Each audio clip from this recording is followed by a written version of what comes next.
Hello, and welcome to Insightful Conversations with your host, Three Principles practitioner, Adey-Jones. Join her each week as she welcomes some of the world's leading Three Principles teachers and practitioners who share how this understanding has dramatically improved the quality of their lives and the lives of those they work with.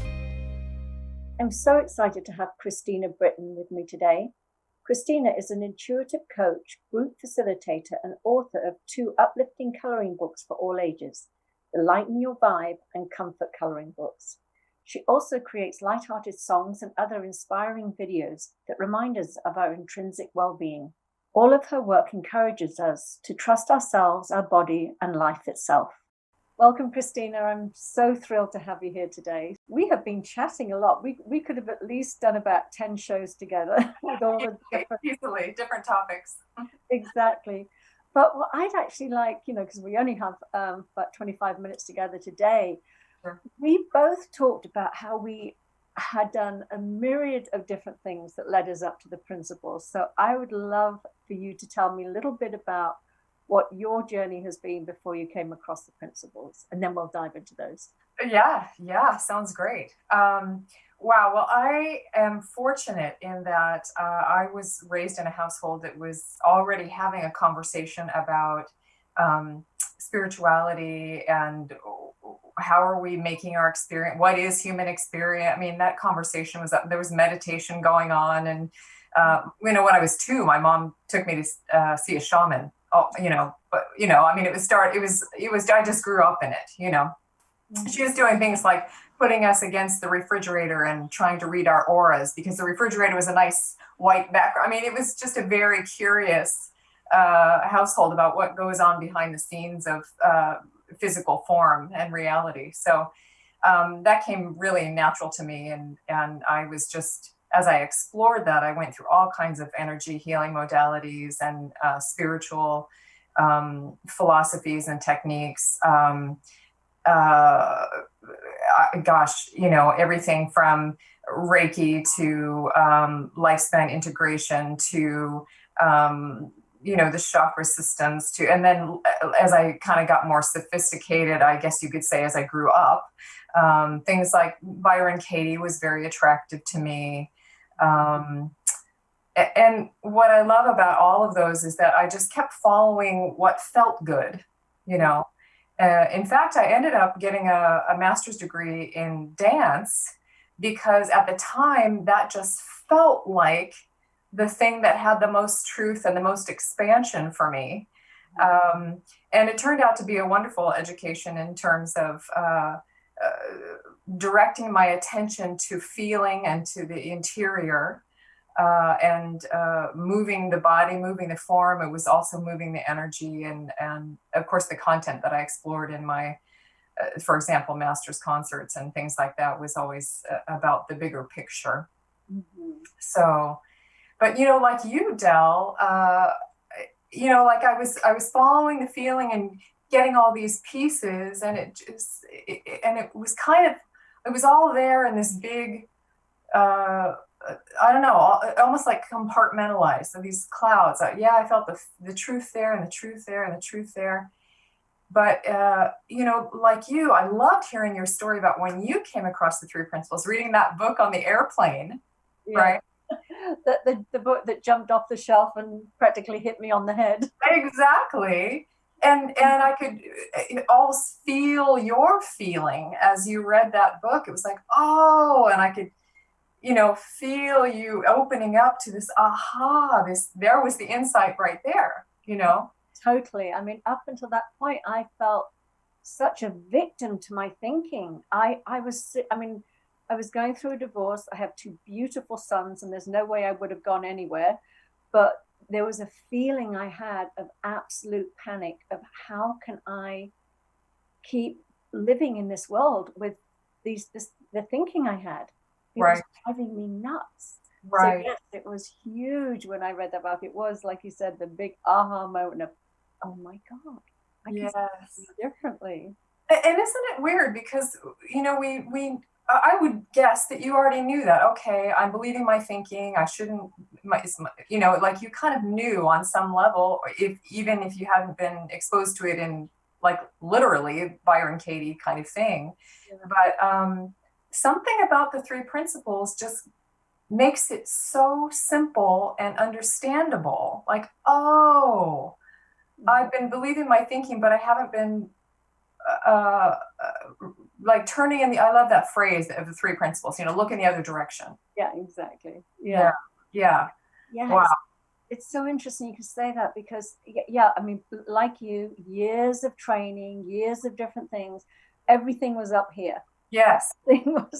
And I always had this feeling of like, but I just want to believe it in here, like in my body. It's like it's up here and it hadn't dropped. But for something in the principles, there was a way it was explained that it just started to drop. So Exactly. I say that all the time to myself and also to students, even before the three principles. Let's drop below the neck and feel what's there and get the information that's there. But yeah, there's you start to chase the thinking, you go down that rabbit hole and realize that it just keeps you up here rather than down here into the feeling. Yeah, absolutely. That's so great. And you had a lot of I mean, we've shared some great stories. You had a beautiful upbringing on one level with all this exposure to this, but it also came with its challenges too, which you were struggling with. So I'd love you to just touch a little bit upon that and how the principles may have helped you in that area. Oh my gosh, so much. Yeah. I loved your last conversation with Jacqueline Hollows and your beautiful write-ups. You're such just an amazing writer, and the way that you write with such clarity. I can see the three principles. I can feel the three principles have really guided the way that you write. It's the clarity. Anyway, but you were talked about with Jacqueline, that feeling of being alone. And I think that all that thinking that keeps us trapped in our minds contributes to that feeling of being alone. And I had that same experience, that there was a lot of kind of looking for the right intellectual answer. And I was an only child. It was really just me and my mom for 20 years in the same household, and she was a very strong personality. And I was very different than her. I was very feeling. She was very thinking. So it was really challenging to feel like I was trying to find my way on my own. Despite having all this information, it wasn't landing as a feeling. And the feeling actually wasn't even really validated in my household. I mean, it was all about having the right answer and being intellectual. And all the feeling information was seen as lesser. Yeah. Did you feel, because I can very much, I know that I had a lot of feelings when I was little, and my feelings were telling me sort of what I believe was the truth of the situation. Right. And I had a mother who, in all innocence, would tell me, no, what you're feeling and is not right. This is the truth. Right. And I felt that I grew up disconnected almost from trusting my feelings, because it's like, well, I keep hearing that they're wrong. Yeah. And so I think that has contributed to that sort of spending a lot of time in my thinking, trying to think my way out of things rather than feel it, because I didn't trust that feeling. But I love what you talk about when you talk with your clients. You talk about that feeling. So tell me more about that. I love that, being guided to wisdom by our bodies. Yes. Well, like you, I mean, so many of us have this disconnect, and we're told that what we're feeling isn't correct. That's not the right information. Or in my case, I was also told that just feelings in general were bad. Don't feel, And I think a lot of people are told that because their feelings cause discomfort in other, in the adults, and the feelings give us the truth, and then the kids start speaking the truth, and no, shh, don't say that. We don't want to talk about that. But so, for various reasons, we're all taught not to trust our body, not to trust our feelings, and to stay up in this kind of safety realm of not feeling. And, that's another thing about three principles is that I love is that, we don't have to be afraid of our experience. We don't have to be afraid of our feelings. And I think because there's this misconception. We identify with the feelings. We're trying to stay up here to avoid feeling the feelings down here. And yet that is where all the information and the truth. And Del, my favorite Sydney Banks story is that I don't forget where it was, one of his lectures or something, but he said, this was back, he was started in this like 70s. And so that was when cassette tapes were around. And he said, if you're driving down the road and you're listening to one of my lectures on tape, he said, and a beautiful feeling comes over you.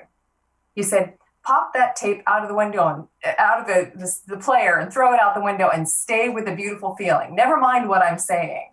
He said, all of the information, everything you need to know is in the feeling. And that has just stayed with me. Absolutely. It's something that I've always known. I think that's why I went body-based into dance and movement. And it's such a pleasure to talk with clients about that, and to work with myself on that, to reteach us that we can trust the feelings that are coming through, and we don't have to be afraid of them, especially coupled with the three principles understanding of, you also look in the other direction. Who is it that's doing the feeling?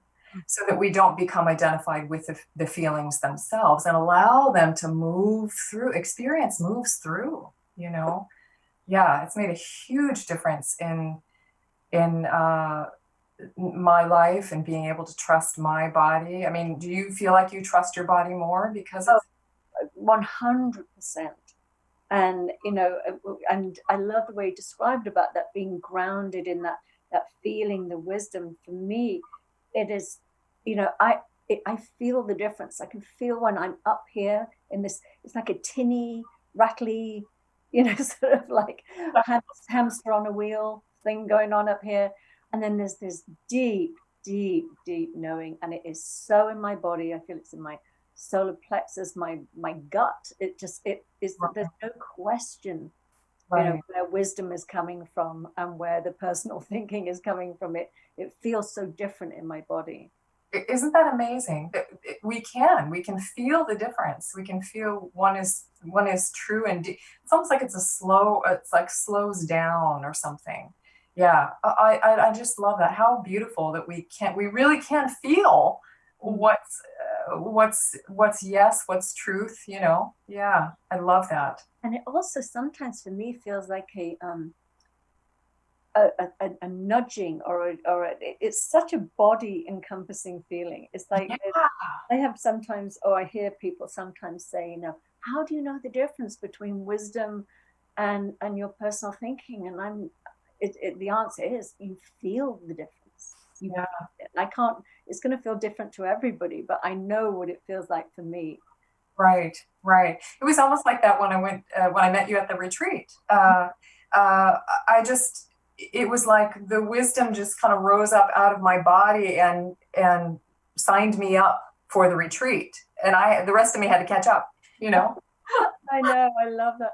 It's so funny. I always say that, I didn't rely on my thinking too heavily prior to this. I didn't trust my thinking. So it's very easy for me to sort of take the hands off the wheel and just go, oh my goodness, I let wisdom be the driver now. So sometimes I see with very intellectual people, they struggle with that. They struggle with the letting go because they really do believe it's all down to them to plan and strategize and think their way in and out of situations. So that's so great. Isn't that amazing? And I love that you had that experience and that background. And it sounds like I've read a lot of your information. It sounds like you were very in tune, intuitive, feeling based. You really were listening to that. I love that. Mm-hmm. And I love that about the three principles. It's so practical in the sense that you can just take your hands off the wheel and wisdom does it. Wisdom, and by listening to the body, we can move with the wisdom. Yeah, absolutely. So what I want to touch on, I know that you struggled when you were younger with some body issues, and I'd love to hear how the principles helped you with that. Oh my gosh, well, they're still helping me with that. Absolutely. Because of this disconnect we talked about between mind and body. Mm-hmm. There was always this attitude in my family of trying to use your intellect to make the body comply, rather than listening to the wisdom arise from the body. So I was always, like I said, intellectually trying to figure it out and get in there and investigate my thinking and why did I do this? And I was believing my thinking rather than following the body. And once I had that, I get it. It doesn't really matter what the content of my thinking is. The thinking, it is in itself a problem. And that's not the way that's how I got myself into this mess. That's not how I'm going to get myself out, So it's helped me so much, so practical that when I first of all, my body starts to feel awful when I am believing my thoughts about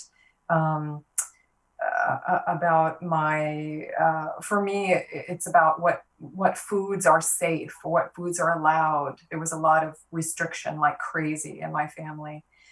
So there's been a lot of really funky behavior around food because I've been believing my thinking, thinking certain foods are safe and certain foods aren't. And all of that thinking all that figuring out of which food is safe. And anytime now that I start to enter down that path, I can feel, and because I'm listening now to my body, I can feel myself contract and be believing that thinking. So I have this space in between me and the thought to go, oh, I don't have to take that action that thought is saying I need to take. Like that's just, it's not real. It's completely made up, and I don't have to shape my life around this thing that a thought came in and I grabbed onto it and made my whole life about it, So, I mean, how is that? Do you have a similar experience with that? Well, I think for sure. I mean, I definitely had issues with food and still do to a degree. About the sort of certain things being, restricted, and my weight has gone from one extreme to the other. I mean, really swung, and I know that all of it was in an attempt to feel in control. Yeah. That was just it was all, and it's the same thing. It's whether your issue was with eating or in my situation, the codependency, it's the outside in. It's like, either the food will comfort me, or the alcohol will comfort me, or the person will comfort me, or whatever it is. It was all in an effort to quell anxious thinking. Which, as you said, if we just knew that we didn't have to do anything about it, that it would pass on its own accord, right. But that was, I never thought that. I used to think it's here. And the only way that I can diminish it is by, putting something in my mouth. And then you go to all the other behaviors of, starving yourself and bulimic. I wasn't bulimic, but I was definitely anorexic at one point. Yeah. And definitely an over-exerciser to compensate for the overeating and all of that, again, myriad of different ways, but it was all in an attempt to control my experience that frightened me. In control the experience, or, feel safe, which is of course why we're trying to control the situation, is to feel safe. So it's all just trying to make us feel better. And that impulse is good. It's just that we learned ways to do that don't actually take care of it. And I love that outside in, that's the huge flip, is I feel like more and more and more, I mean, because I was living in such an outside in, and trying to feel safe by thinking harder about it, instead of, I love the sign behind you, surrender, instead of surrendering into, there's already only safety, I'm already okay, and it's okay, I can really trust this and not have to control things because the universe is already beautiful, Yeah. I'm already okay. Yeah, I love that you pointed that. As you were talking about what was coming up for me was very much with food. It was a way to stuff down the feelings. Yeah. Like a putting a stop into it or something, or with alcohol to numb the feelings that were wanted to come up and out. Yeah. Yeah. And For me, it's a way of like distracting ourselves, and by putting doing too much of, I mean, that's addiction, right? We do too much of the online, too much of the shopping, too much of the exercising, whatever it is, that too muchness. And I think it's that maybe other people too, where they latch on to this, oh, this is my avenue of how I'm going to get control or how I'm going to feel okay. And we feel like more is better. yeah. Yeah. Yeah. One of my favorite phrases is the one where if all we knew was not to be afraid of our experiences, because that was totally the motivation behind me using external things to self-soothe, was fear of, I think, being number one, being told that what I was feeling was wrong. So, and number two, that if it did come out, it would destroy or whatever it was. There was something in there that felt like it really needed keeping, locked inside. And Yeah. now the feeling in the body to just allow everything sort of up and out, and it just moves freely, and it's just energy. Right. These big labels on it, like good, bad, whatever it is, and it's just movement, just energy moving through us. So Yeah, that phrase that emotion is energy in motion, emotion. I love that. Yeah. And I can relate to you too in terms of that, that codependency part, because for me, it's also helpful to know about the kind of the brain's wiring and how things get wired together. Because in my family, my generations were so hyper concerned about appearance and food and weight and all that good stuff. And also my mother wasn't real sure she wanted me around. And, I mean, there was just sort of this distance. And she was already controlling her food and my food. And so the times when she felt relaxed were the times we were allowed to eat. yeah. And the times when she felt more warm towards me.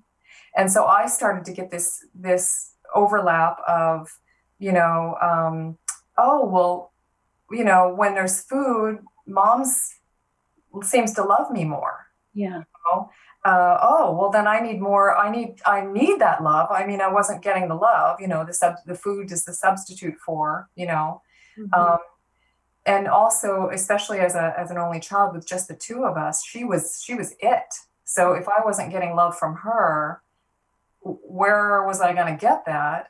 So I really fixated early. And I think to some degree, all kids do, because they're dependent on the grown-ups for their safety in the beginning, And so absolutely that neural network, that wiring about, oh, I need more of this to be okay. I need my mom to love me. And it seems to go with food. So, food. I need, yeah, and we all make that crossover of this is the avenue. And for me, food being a big issue in my family, that was a natural route that I took to try to fix the problem of not having enough and trying to get that love from outside. So, It's yeah. fascinating. And we know that they were truly doing the best they could with their level of consciousness and thinking at the moment. And I remember my mother saying to me, I think I was about 9 years old, because we were just about to leave our first little house, and she gave me some of her diet pills, because she said, you've got my body and you're going to struggle for the rest of your life with your weight. Because my sister was a year old. I'm one of 7 children, but the one that was just a year older than me was more wiry and and I just definitely had that little pot belly, as a toddler. But I remember thinking, oh my God, I must have been so gross for her to have to do that. And I look back at childhood pictures and I'm like, it was never that. Maybe when I got to about 13 and 14, that sort of puberty. Yeah. As a child, I was a completely normal looking child. Yeah. And it's so interesting, and back then diet pills were like speed. Right, right. Really, Well, gosh, I mean, I was on diets from the time I was 8, oh you yeah, know, me. and by the time I was 12, we were like going to medical clinics and getting injected with who knows what. I mean, it was just crazy, and fainting spells as a 12-year-old because I don't have enough calories. I mean, it was just, you get sort of enculturated in this crazy thinking and think it's normal, and how, thank goodness for the three principles that we can now begin to go, oh, she was believing her thinking, my grandmother was believing her thinking, and we just thought it was real, and the things that we do to ourselves, not understanding, and like you said, in total innocence, we think that's true, even though our bodies are saying, Yeah. it's there's a different way here. There must be. Yeah, I love that. And I mean, separate realities has been my saving grace Yes. on a number of different occasions with different people. But yeah, I think they just took their anxiety about their body image and just sort of, innocently projected it onto us. And they thought they were caring and making sure we weren't going to suffer like they've suffered. Because I know Right. my mother was definitely, and image was very, very important to her too. Yeah. Her and her, there were 2 boys and 5 girls, but my God, the 5 girls had to be really, Sure. yeah. Sure. And So do you feel like, because I felt like my mom's innocent attempt to control her environment so that she was safe meant she was also trying to control me because I was part of her environment. So there was, I think, I mean, do you have that experience as oh, well? definitely. And I think I mean, we've had so many great little back and forths on this. It's so funny. I mean, sometimes I think we were sisters separated at birth. We have so many similar experiences. Right, right. But I do think that they were, you know, our parents, it sounds, or our mothers rather. It's so funny you saying your mother was everything to you. I mean, we used to jokingly call my mum Mother, Father, God, because she was an atheist and she was the only parent we had. So she was all of it, and you didn't piss that off. But I Right. think they saw us. Well, for me, you can comment on your own, but as an extension of her. I mean, my mother definitely saw her children as extensions of her, and therefore should make her proud. Right. Well, and I can hear that when she said, you have my body, you're gonna struggle with this just like I did. I mean, she was giving you straight up her thinking Yeah. that you're me. Mhm. And I had that same experience where I was really groomed to be her. I mean, she really treated me as her and wanted me to be her. Um, and that's where, thank goodness, that wisdom comes in, because we are who we are. Wisdom has flowed through us as we are the unique feeling creatures that we are. And in the end, that wasn't something that we could sustain. Thank goodness. Thank goodness. Yeah. Yeah, and I love what you're talking about again about that wisdom being in the body. I think the simple fact that I ended up in California during the early 80s when there was all this incredible self, I don't want to use the word improvement, but consciousness. I mean, I found the Bodhi tree and I was like, oh my God, there's things like this here. Certainly wasn't happening in Wales at the time. And then my sister is a year older that found herself in Spain and found herself in the same environment. So we both sort of, I say we came out of Wales, one turned left, the other one turned right, and we found a place where we could really heal and Right. connect again to. But that was wisdom, totally getting me on an airplane and bringing me over here. Absolutely. Yeah. And it was a completely, somebody said to me the night before, I have a free ticket. Do you want it? And I was like, sure. So, Right. Right.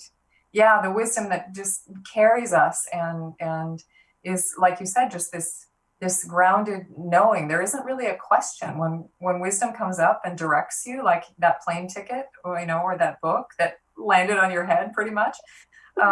Yeah, I've had moments like that in my life too, where I just feel like there's not really any question. I'm just doing this.